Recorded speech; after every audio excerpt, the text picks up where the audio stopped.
The mic is certainly more malleable than human nature. Quite an example for us. Of course, it is less complex. Before we start, it may be a good idea to begin with a little reflection, little introspection on what is the purpose of our life. Why are we here upon earth?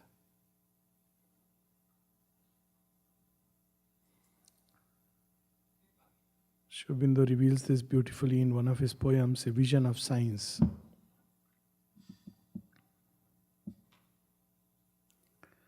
Where he says, after thou hast answered all, answer this one thing. Who art thou in this dungeon laboring? It is so strange that some of the most important questions of a life we raise towards the end. It's a irony actually. Maybe because we realize the falsity of all the answers we gave to them. We are born with certain answers which are not the right answers, and we just accept them. We are born in a family, we are born in certain circumstances, we are born to a particular culture, to a particular nationality, religion. We pick up those customs and we think this is me. And then all our life we struggle to defend that which actually is not me, but just an imposition. And it leads to so much pain and suffering and struggle. When we look at the causes, of course, there are many causes. One root cause is ignorance, and quite naturally the question arises, where does ignorance come from? Who made us forget who we are? And the mother speaks of this in a very large scale. It's not just an individual problem. Ignorance is not an individual problem. It's a cosmic problem. It's tied up to the very roots of creation. If we enter into a zone of darkness, turbulent zone full of storms and dust and smoke and haze and maze and fogs, and we say, I don't see. Yes, I don't see, but no one is able to see in this realm because this realm is like that. If I enter into a zone of darkness, I can't see, but many can't see, most can't see, leading to more and more clash and chaos and confusion and conflict and crisis, and distress, despair. So, what is the solution? Traditional yoga gives us a very simple solution. Get out of this zone of darkness. If we take the materialist solution, then it says try to make some torchlights to see. And we see a little bit. It helps a little bit. But the darkness remains. We have to keep on supplementing new batteries, new ways. This is one kind of progress man undertakes. He remains ignorant, he remains in darkness, but works upon it. It has its own value and purpose. There is the other solution, that get out of this zone of darkness. Those who have learned to go within discover that right behind this prison hole we call as world, there is a state, there is a zone of illimitable peace, light, power, beauty, love, ananda. Or we may say, if we want to take the other route, beyond this skull, this roof which traps us. There is an ocean of illimitable peace, of light, of energy, of strength, of beauty, of ananda. And so they discover it and they say, let's dwell more and more in that. And it's a wonderful thing to happen. And what about nature? Leave it to its own momentum. Who set the momentum? Our karmas. That's the traditional explanation. So these karmas will carry on nature by its past momentum till it gets exhausted, and a time comes when we can just withdraw from this zone completely into that state of light and peace. And we are done with birth and death and care. But Sri Aurobindo tells us, O soul, it is too early to rejoice. It is only half God's work. There is another side of the story. What hast thou done for thy purpose in the stars? So when we use the word purpose, it has a dual meaning. The first is to discover who I am. And second is, what is my place in the universal manifestation? What am I here to do? I don't even know who I am. I don't have the strength, the capacity, the knowledge. I am just a wave floating on time's sea. I don't know what's going to happen next moment. We read from Savitri beautifully. Man, still a child in nature's mighty hands, in the succession of the moment lives. To a changing present is his narrow right.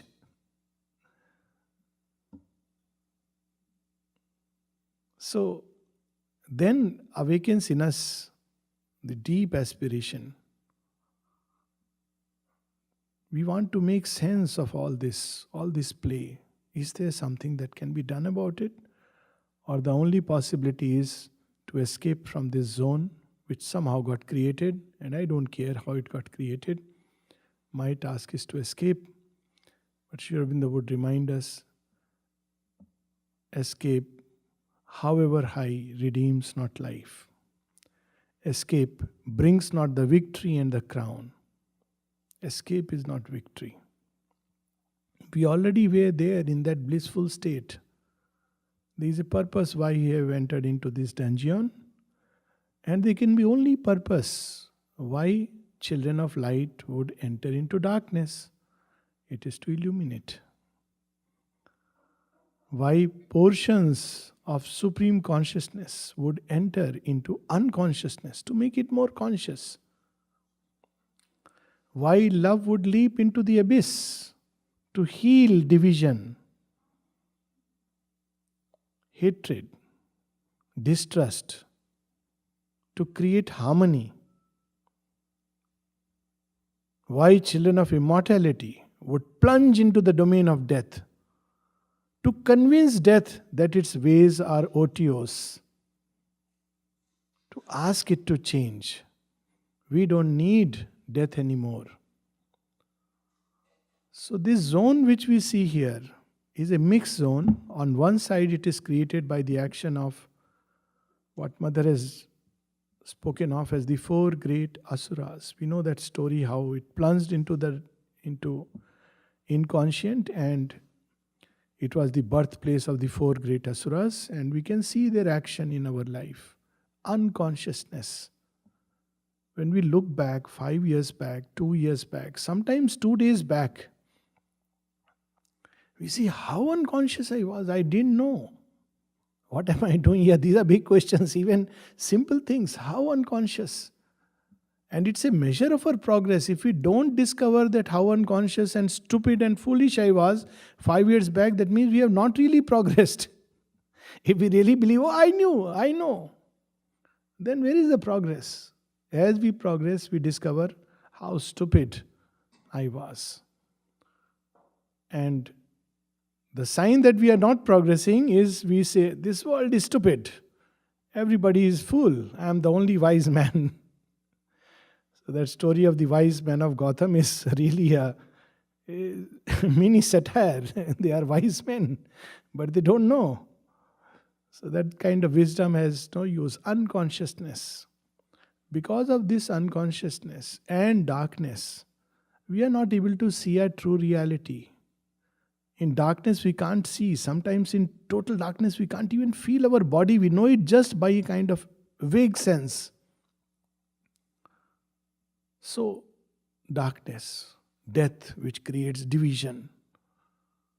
Nothing is permanent. You try to bring a drop of true love and it'll be washed away, attacked from every side. You try to bring peace and the angels of death will smite it. They are angels because they end up making our task more perfect. They want to make sure that this is the true stuff, not simply a fabrication of peace. So that's why at one place Sri Aurobindo uses the word angels. So though they are, agents, it's their job actually to test and try. Falsehood. It flows in the very stuff of our nature. Everything within us is as if convinced that there is no divine. It's instinctive, even when we say we have faith. If we have a choice between lawyers, policemen, doctors, and the divine, the first call is 911 and not 1. Because that's how it is there. It's habitual. It's gone into the stuff. Oh, divine is always there. I can call him once I'm in the ambulance, quietly, peacefully. Then maybe, let the doctor come first, let the police handle. But seldom, too seldom. So all this scheme has to change if we really have to think about a new world. The mother has used the word new world, not just new man. New world is an entire, it's not just humanity, it's a number of it's elements of creation which are there in new world. It's not enough that I realize the divine within. That has been done for centuries, ages. Let's not mix up two things. The divine is inside. Of course he's inside. Countless mystics throughout the ages in all cultures and climes have realized it. And let's not doubt them. Wonderful things. It doesn't change this world. Doesn't make a jot of difference except to a faithful few whom they may also, pay their money for their tickets to heaven. And if we want that kind of a route, then obviously this is not the yoga. Similarly, we use the word transformation very loosely. People go to a psychiatrist and say, transforming experience. For heaven's sake, this is not transformation. Transformation is not a feel-good factor. I feel very nice inside. I am transformed. It's not. Transformation is much more radical, definitive, something that endures. It's not something evanescent that vaporizes. I am so beautifully transformed when I am sitting in this hall. When I walk out and somebody says, hey, you're not looking good. I say, who is this guy who... I looked into the mirror this morning. Of course I look good. That's not transformation. That's called feel-good factor. At least that's the term I use. So we must, I went there, it was transforming experience. I felt ecstasy and peace. Countless mystics have felt ecstasy and peace inside. There's nothing special about all these kind of experiences. That's what yesterday also. Transformation is real hard work. It's painstaking and precise. Nothing can be neglected. Sri Aurobindo used the word. I don't use this term in the sense that it is ordinarily used. Subsequent to Sri Aurobindo, many people have picked up this word. Experience the transformation of consciousness. Experience the transformation in these beautiful, lush surroundings. All this goes on. So it has become a commonplace word. Just like Sri Aurobindo used the word Arya in a certain sense and Hitler completely turned it on its head. Or he used the word Superman and it was already polluted and, you know. So transformation has suffered the same fate. Divine life. So when we speak about a new world, it's not just some inner experience of peace, ecstasy, even mukti, which is not so easy, but it's not about that also. The very basis of life here must change. Everything here is based on matter. Matter is the stronghold of these four asuras. That's where they hide. And of course, one may say, why doesn't the divine simply blast them off? If you blast off, no basis will be left. Earth will vanish. Divine has done it 6 times. Blasted off the asuras and the earth has also gone. Pralaya. But it doesn't work like that. Therefore, it's a slow process. Slowly, slowly he goes, comes, convinces, asks the allegiance of these parts in nature. Come, come, come. See what I have in store for you. There is a very beautiful, interesting message of the mother.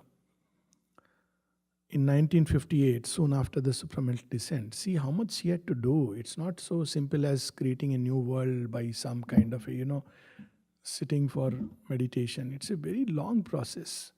So first resistance was from material nature. See, not human beings have not even come into the picture. They are in the background. They don't even know. Mother has not even declared what has happened, except for few. So material nature says, see, I know that you have brought down some new consciousness. It's all very good. But I am enjoying my play. I know eventually there will be a new creation. Let it take millions of years. What's the hurry? These fellows don't deserve it.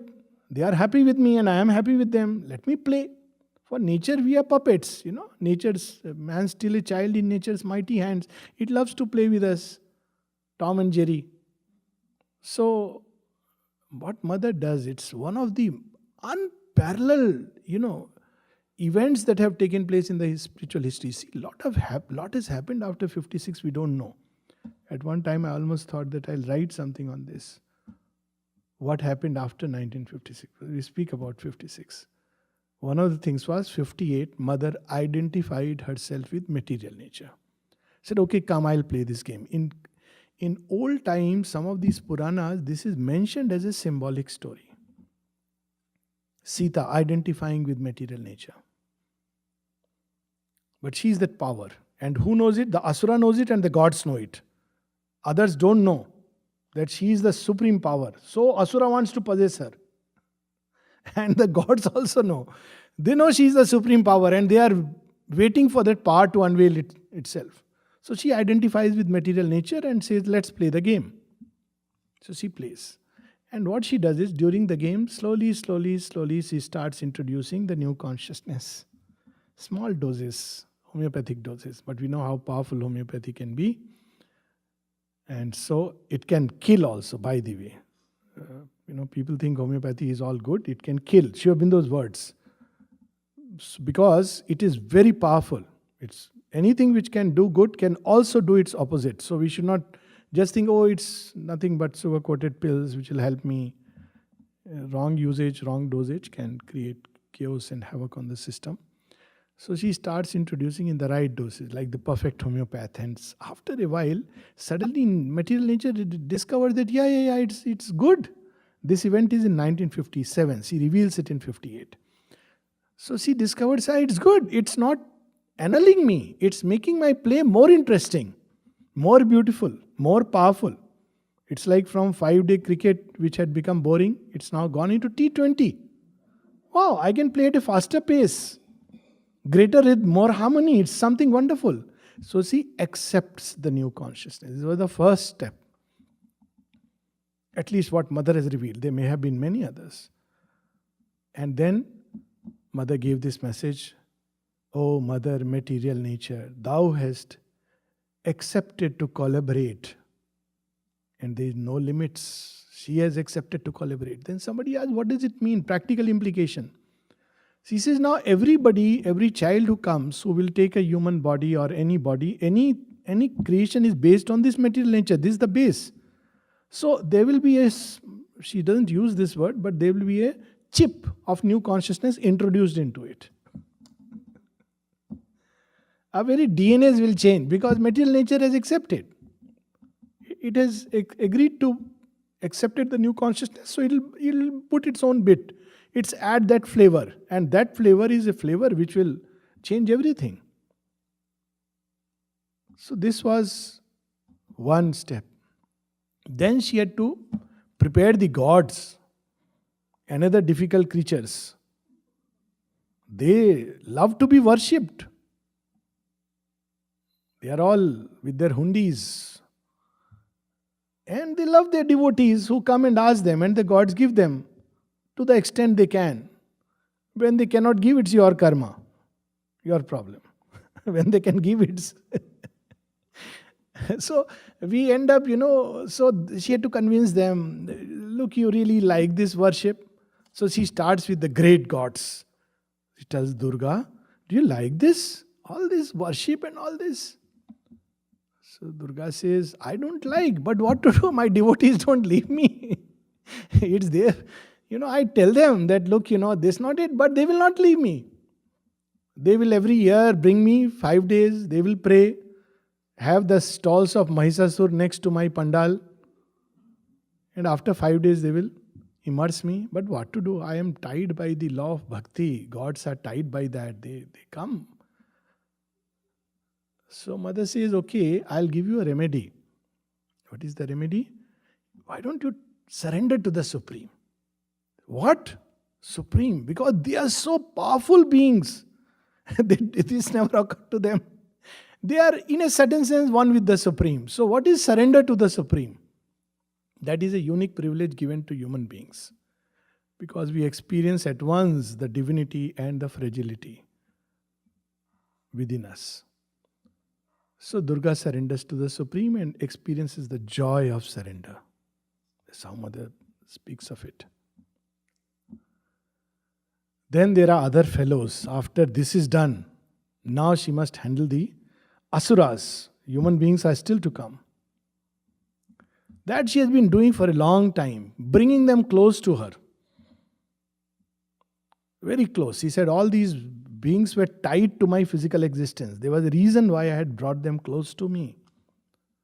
She tells them, tries to convince them, just like in Savitri. After a long time, 2 of them agreed. Okay, fine. And they get converted. So they become very beautiful instruments. Beautiful or not, but powerful instruments, certainly. The Asura of unconsciousness and darkness, they yield. But death and falsehood doesn't yield. It says no. So eventually they tell her that, look, we know you are going to be victorious. It's a one-sided match. But we will play out our game fully. She says, okay. In principle, you have agreed the victory. Now people asked her, why don't you finish them off? All the avatars have done it. He says, that's what will happen. I finish them off. Many of those who are in my shelter will also finish off because it is flowing into the veins. How do we blast it? We know what happens when we treat cancer with heavy chemotherapy. Even the normal cells get killed. So that's not a remedy. They have to be transformed. So that is the process going on, still going on. They have agreed in principle, but there are plenty of emanations that are there in everywhere they are active. And they are playing out their game, a game which they know is being lost every moment. That's the beauty. And we can participate in that process either by owing an allegiance to these inherited darknesses or by owing allegiance to the divine who is working in us. This is a choice we have to make. Every day at least we can renew the choice. Every moment may be a difficult thing because we are not conscious. But at least every day or as often as in the day we can owe our allegiance to the divine. This is the secret of the new creation. The old creation is centered around the ego and division, and it is erected by all these 4 great wise men. darkness, unconsciousness. So we see that in the old creation, everything that came up in some way or the other ended up catering to increasing these things in us. There is a very interesting, of course, a lot of debate can take place on this, but every technological advance has been a biological amputation. Look at medicine. Sri Aurobindo speaks about it. The savage had faith in his incantations and he got healed. Modern man has faith in the medicines. So what is the difference? The difference is that for savage it was easy. He had faith in incantations and he didn't have to shell out big money and he got healed because that was the faith factor. Now we have to take an appointment, go there, because now the whole thing. So they have, on one side, they have provided us. Let's not forget, in Indian mythology, Ravan ki Sone ki Lanka, the golden city of Lanka. He had more resources. He had the flying machine. He had the best healer in the world, so much so that when Lakshmana is struck, he has to be called from Lanka. He's the fellow who knows. He's the expert, omnibus medical specialist. All surgeon, medicine, everything rolled into one. He knows the treatment.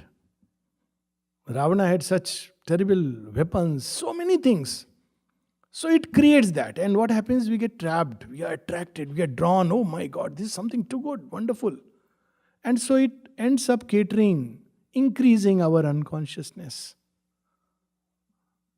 It creates number of things for our luxury, and we say, yeah, this is life.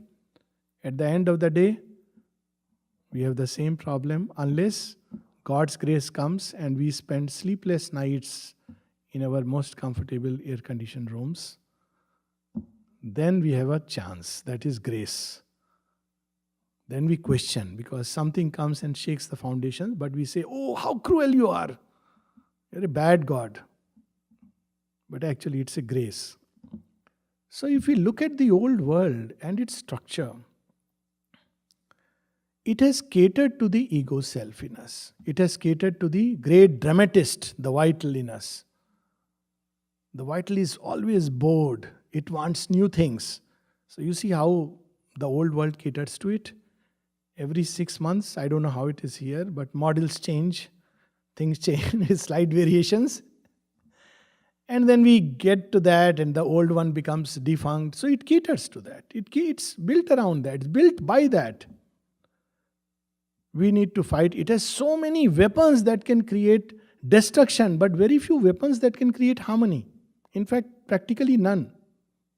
There is no pill which can create, okay, we all take it and magically we have harmony and feel love for each other. Though even for happiness it has created a pill. Artificial happiness inducer. Take a pill, what is there? Why people should meditate, bliss and all that? I'll give you just now. Shell out a few bucks and you have the magical pill for happiness. For peace there is a pill. All agitation will be calmed. So it caters to that kind of, it still caters to that kind of a clientele. So quite naturally when we seek the new world, all this hits back like a dragon lashing with its tail. It doesn't want to lose its kingdom. It is happy and comfortable if you withdraw inside and seek God. It says we have no issues with that. But this world is ours. Inside you find the divine, no problem. But you want to manifest Him in life, in creation, create a new world out there, no way. So you will see something very strange and interesting. And people often wonder and they ask, why is it that Sri Aurobindo devotees are fighting? Always. Or always in some challenge, some problem or the other. Collective life is not easy because of this reason. Because we want to establish here something which is beautiful and true. So the old world will not give way. If we want to have a retreat where we quietly just withdraw into divine finding, the old world will not create any problems. Mother speaks of it. She says, I had to make a choice. If I plunge into the cells, I have to renounce the entire omnipotence. She speaks of this. We talk about renunciation, renouncing this mud and filth for the beauty of the divine. That's not renunciation, that's the most logical thing to do. It's the best bargain we can ever have. We should not even use the word renunciation. What is there to renounce? This mud and filth. To feel touch of that glory. Renunciation is what Mother and Sri Aurobindo have done. Coercing my Godhead, I have come down into this sordid earth, ignorant, laboring, human grown twixt the gates of death and birth. On a desperate stair my feet have trod. How he describes it. A voice cried, go where none has gone, dig deeper, deeper yet, till thou touch the grim foundation stone and the gates of hell. So that's where he stumbles on it. Stumbles where a falsehood is planted deep. Renouncing everything, renouncing the omnipotence, renouncing the omniscience, because thus alone one has to plunge into this darkness. Of course, it's there in his heart. Carrying in my breast God's deathless light, I came her dark and dangerous heart to woe. The same process takes place in the making of a new creation. That's why it takes time, it takes tremendous patience, endurance, an unflinching faith, courage, regardless of appearances. Even if the world collapses, even if everybody around says, this is a chimera, chimera, chimera, it's not possible, then we have to remind ourselves with those lines of Savitri we heard. Earth's winged chimeras are truth's steeds in heaven. The impossible, the God's sign of things to be. That faith it requires. It's not enough just to have faith divine exists. So we must know the difference and the enormity of the task before us. It's not enough to feel divine inside. It's very good. It's but one radiant space, indispensable, necessary. But to inform each cell, each movement, each breath, each heartbeat with that presence, that love, that light, that peace, that is the challenging task. And it's by no means easy. Everything resists, 1,000 voices deny. This instrumental nature has to change, because everything here is based on this instrumental nature. The forces that move us have to change, not just some inner poison. That is transformation. Transformation is not just experiencing peace inside. Easiest thing, everybody knows. It's not a big deal, honestly. With slight sincerity and aspirations, one can have an excess. Of course, a great thing to have, but transformation is also to deal with the forces that move us. Yogis don't do that. What do? Bring in the forces of nature, a sattvic illumination and a sattvic control. Okay, these forces will act under a certain degree according to the Shastra. What is right, what is wrong. It's still ignorance, but at least, it doesn't interfere much with the seeking for the divine. So that's what is done. But to transform these forces into energy packets of light, that's very difficult. We can say that, okay, love in me will not be selfish. I must love people unselfishly. That's possible. It's a wonderful thing to happen. But love in me will change its human nature and change into a divine love. That is very difficult. Even if we practice total unselfishness, still its origin is still human. It smells of our humanity.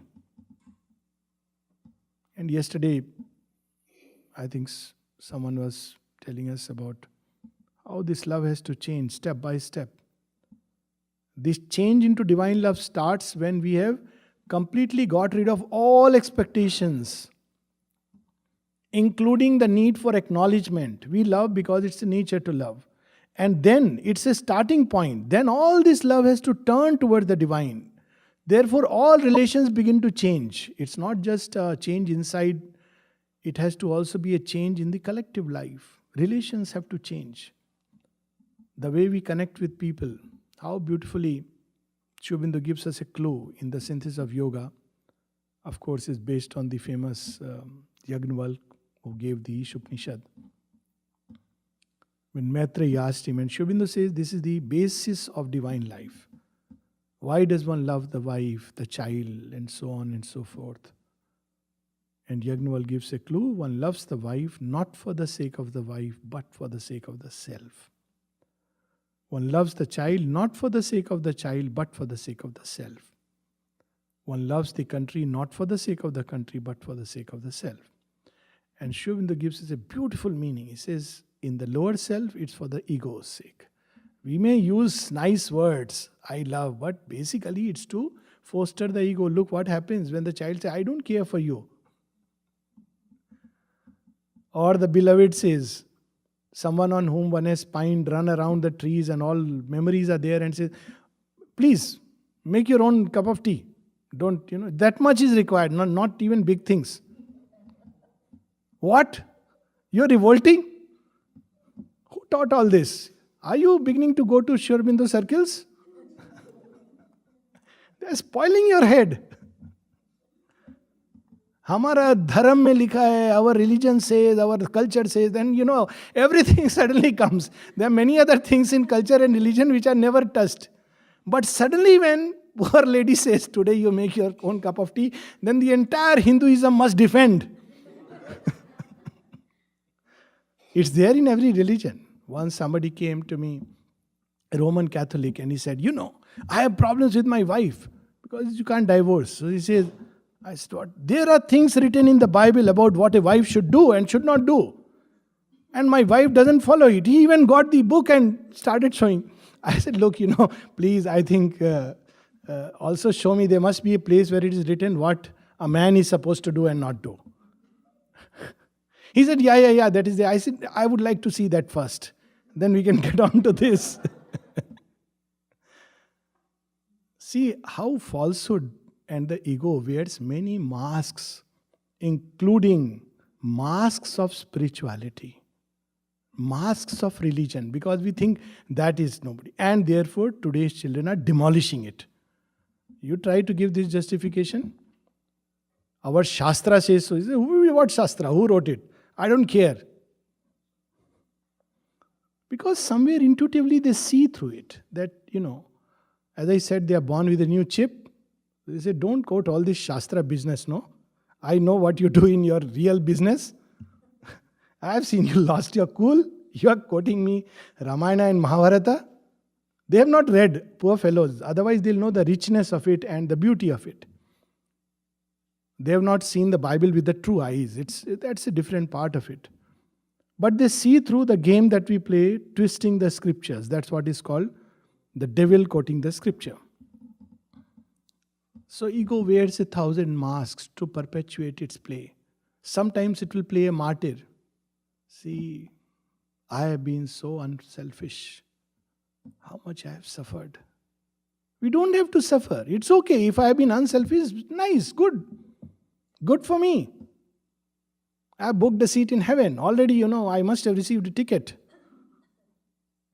You have been good guy. Things are ready for you. Whenever you come, we'll send you angels. Not the dark, those two-horned Yamdutas. You'll be taken care of. So, when we do something good, it's for our own good. It's nobody else. Sattvic life is like that. It knows that if I am a good person, if I do things according to dharma, it's like helps me in the afterlife and eventually. So it's a sattvic life. But sattvic change of nature is not transformation. The divine action is transmoral, supramoral if you like. And I use this example. It's okay to be angry with your child, to scold him because he is doing things which are wrong. Sattvic point of view, it's fine. It's okay to have children through your wife. It's perfectly fine. It's legal, moral, everything. In fact, they even say conjugal rights. But from a spiritual point of view, it will come in the way. So when it is said spirituality is not morality, it doesn't mean to become immoral and like an animal. Oh, there is no moral. Moral is just man-made. That also mask is used.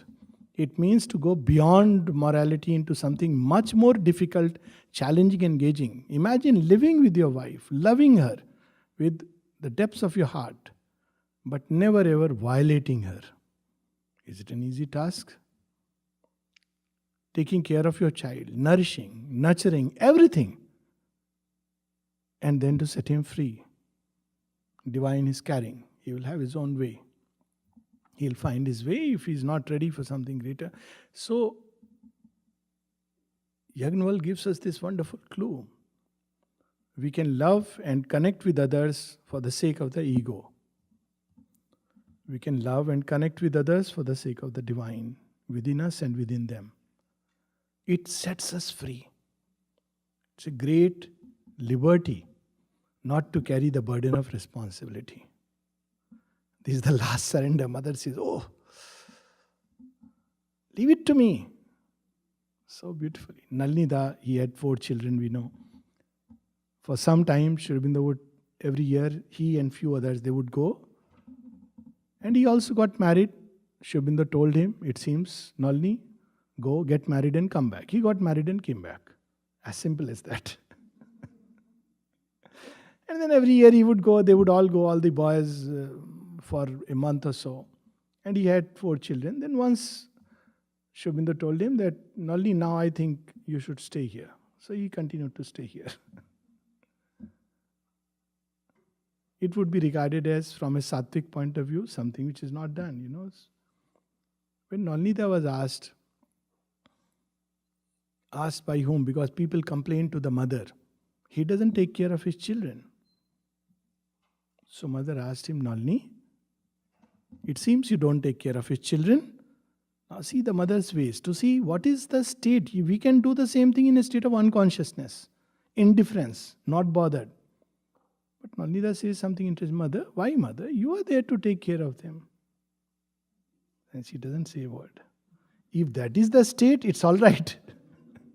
But we can't use this also as a justification. Okay, so I will be indifferent and I will say mother is taking care. So you see how, that's why it's called a Shurasya Dhara, Nishitha Duratya. This way we can err, that way we can err. So the only solution is vigilance and sincerity. There is no other way.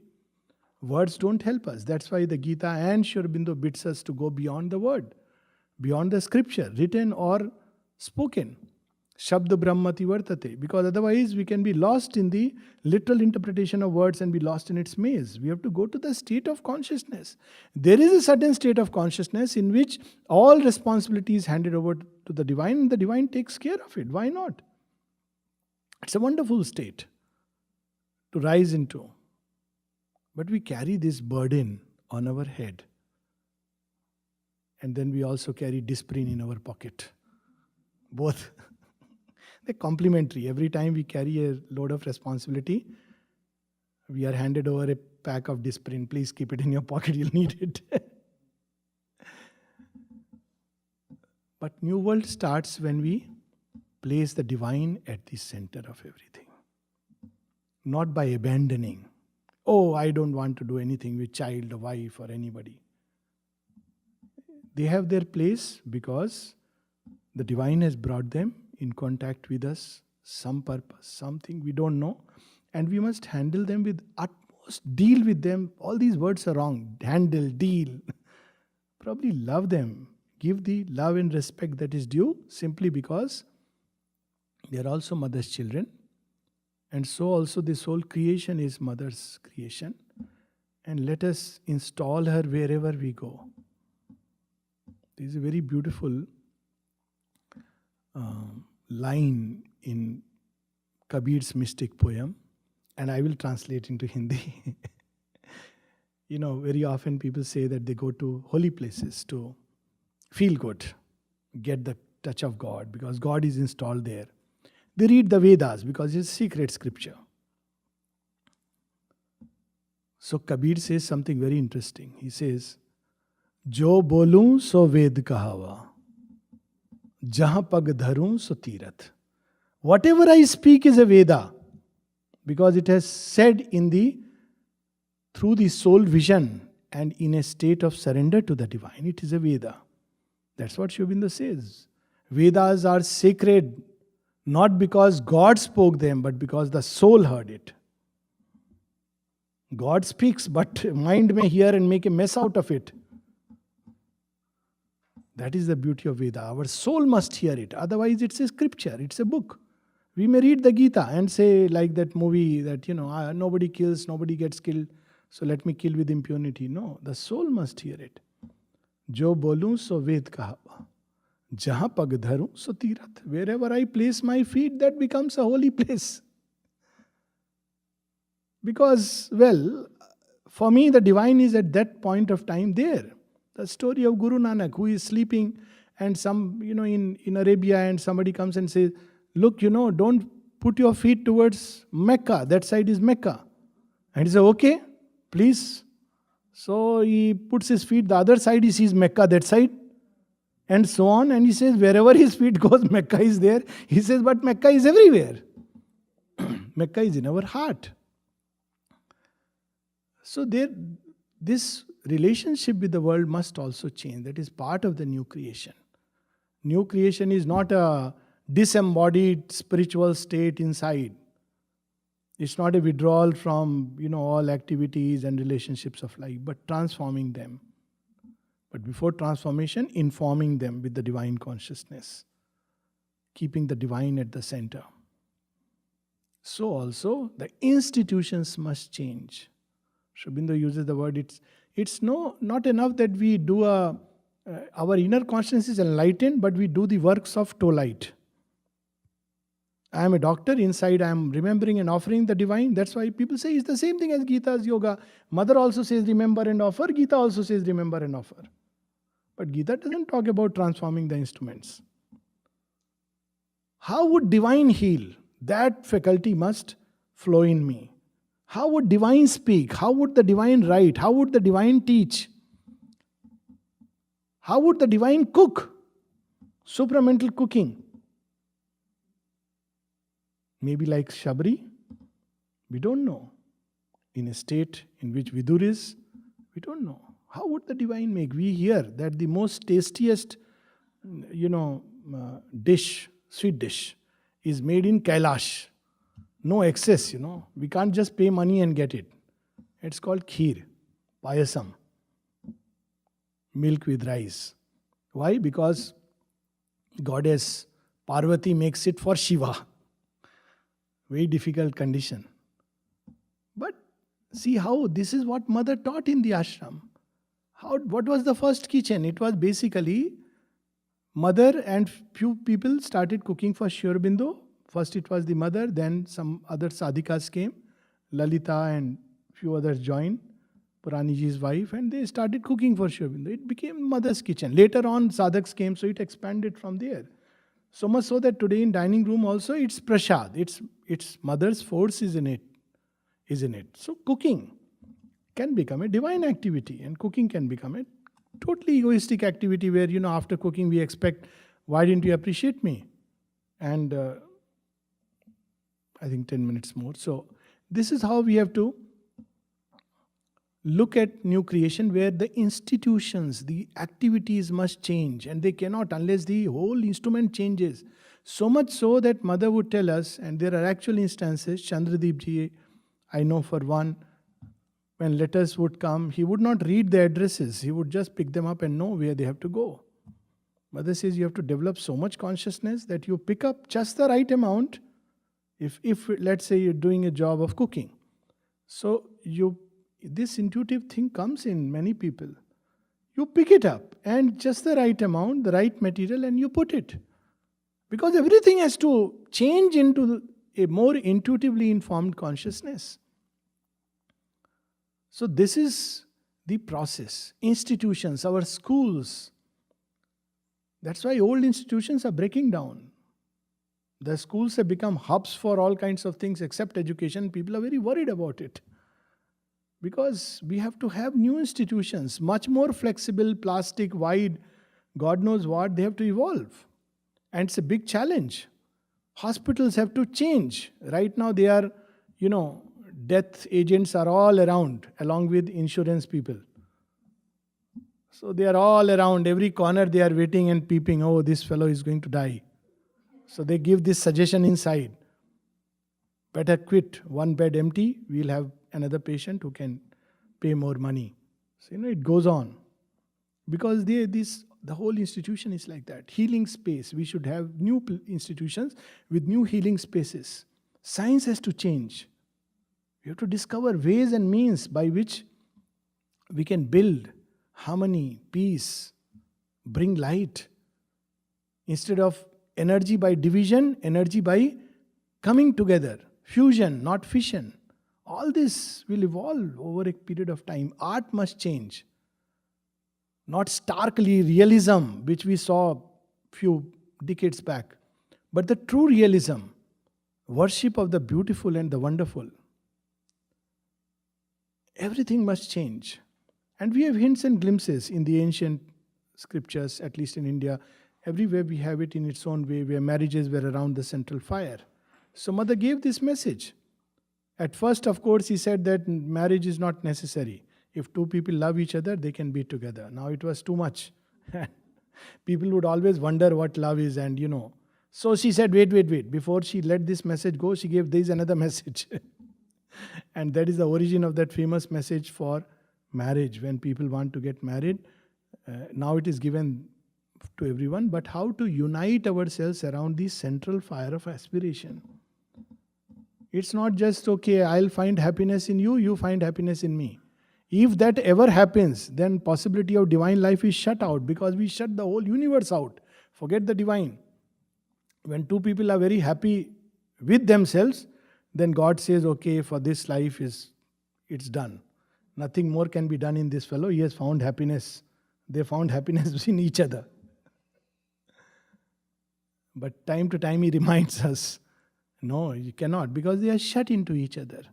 It won't work. That's why it's always touched with that seed of, see how even all these agents of darkness do their job. Because eventually they push us out of a comfort zone. So everything, all these institutions have to be economics. The purpose of economics is not to make a huge production machinery where just money keeps coming and growing. More important than growing money is to circulate it, to use it for creating something good on the earth. What happens if one dies with billions of dollars in the bank or wherever? More often than not, it spoils the children or the grandchildren. It's a well-known thing. But if we put that money to creating something beautiful, like an institution, I can't help but remember Oro University immediately. Or for that matter, such conference. It's a right use. Something to create a beautiful environment. I'm sure plenty of people have lots of money. But it's just for one's own use. And beyond a point, what do you do with it? So money is not meant for making monies. Mother said that. It's not meant for perpetuating greed. It's not for that. She gave this problem of poverty. In fact, she said, as human beings will rise in consciousness, the problem will be solved. It is adjusting the production to the needs and the needs to the production. That's as simple as that. So if I have less, I adjust my needs, not develop greed and snatch like some violent ideologies. So this is the whole new world where everything, administration, law will not be to simply, punish a criminal. That's an old world law. But law will be to reform, to treat him as a soul trapped in ignorance. Classical example is the birth of Ramayana. Ratnakar was a dacoit, murderer. There are hints in Buddhist scripture, Angulimal, in biblical scriptures, Saul of Tarsus, Saint Augustine, and how, this Ratnakar is everybody, and then he catches hold of Narad or Angiras. There are different stories, doesn't matter, Sanat Kumar, that person is not important. But he asks him, you are doing all this, will your family share the ill that you are doing? He says, of course, They are enjoying my bounty, so they will share my bad karmas. He says, please check it out. So they say, why should we? It's your job to provide us. And that begins to bring a change in him. And he says, all my life I have fooled myself. I thought I am doing for my family. But look, today my family itself has disowned me. What do I do? He says, remember God. What is his name? He says, you call Ram. So he says, I can't say Ram, I can only say Mara. It's the same Mara, but do it with the consciousness that you are calling God. It's a very beautiful story. The state of consciousness is so important. So he says, Maram, Ram, Ram, Ram. So he ends up saying Ram, Ram. And there is a very beautifully captured small little sloka. Ulta naam japa jag jana, Valmiki bhai brahma samana. The world saw him taking the name of God wrongly. And they were saying, this fellow, he doesn't even know how to take the name. It's not Mara, Mara, Mara. They would correct him and say, it's Ram, Ram, Ram. He says, I can't help it. I can only say Mara, Mara, Mara. Ulta naam japa jag jana. The world knew him as somebody who was taking the name of God wrongly. But what was the result? Valmiki bhai brahma samana. Valmiki turned into a seer of Brahman. It's not the technique. It's the state, the sincerity, the genuineness of our aspiration that counts. The divine does not give measure in the front, in the measure, fruits in the measure of whether we were sitting bolt straight or not, whether we were concentrating accurately here or there. Little shift and he says, no, you are disqualified. He sees, what's in your heart? Do you want power like Ravana? And he says, okay, keep doing for 1,000 years. Or if he says, yes, there is love, then like Prahlad, he manifests himself. So this is how everything has to undergo a change. The instrumental nature, the motives, forces that move us and move this world, our relationships with people. Politics has to undergo a change. Internationally, we have to become sincere. We are not sincere. We say one thing and do other things at the political level. And Mother spoke about it. So politically, administration, it's not like I have a stick in my hand and you listen to me, and if you don't listen to me, you'll be, thrown out. That's not administration of the highest order. How did seers administer? With this one last story, I'll stop because a lot of stories keep coming and Yeah, one last story. What is divine administration? We see it in Mother's life. She would see just what is useful and develop it. Even if all that you knew was how to put a stamp on the envelope nicely, she said, this is enough to admit him into my ministry. It's enough. She said that I see only that in you which is beautiful and I encourage it. If I see the dark part, none of you will be able to stand my child. Nobody. This was the divine way that, she encouraged whatever is beautiful, good. And every one of us has something which is beautiful and good in us. So the story is about how Rama, after winning, everybody came with him, including Vibhishna. Now all the monkeys are suspect. He is after all an asura. He loves non-veg. And Ayodhya, there is no non-veg. No beef, no meat. But, so they tell him, please, why are you calling him? He says, don't worry, I know my job. After some time, Vibhishna wants to eat non-veg. So he goes, no restaurants. So he goes into the forest, picks up a rabbit and eats it. Monkeys are keeping a watch over him. And they run back and say, see, we told you, you don't know. You may be divine. You don't know the ways of the world. Look at this fellow. So Rama says, okay, don't worry. Is all of you monkeys are safe? Yes, we are safe. But tomorrow he is going to kill us. Okay, don't worry. Next time, after a few months, again he goes and eats another rabbit. But he says, it's not tasty. What's gone wrong? Again, the back and forth reporting. And the third time when he eats it, he vomits. He says, oh my God, what have I taken? So this is called administering with love and compassion. And that force that can change our nature. It's not just my profit and my benefit, but there is a work to do with everything that comes within our paridhi, in our perimeter, and to offer all these things to the divine for the great transmutation. We have done with time. I had thought of reading something. In the afternoon we will read. Thank you.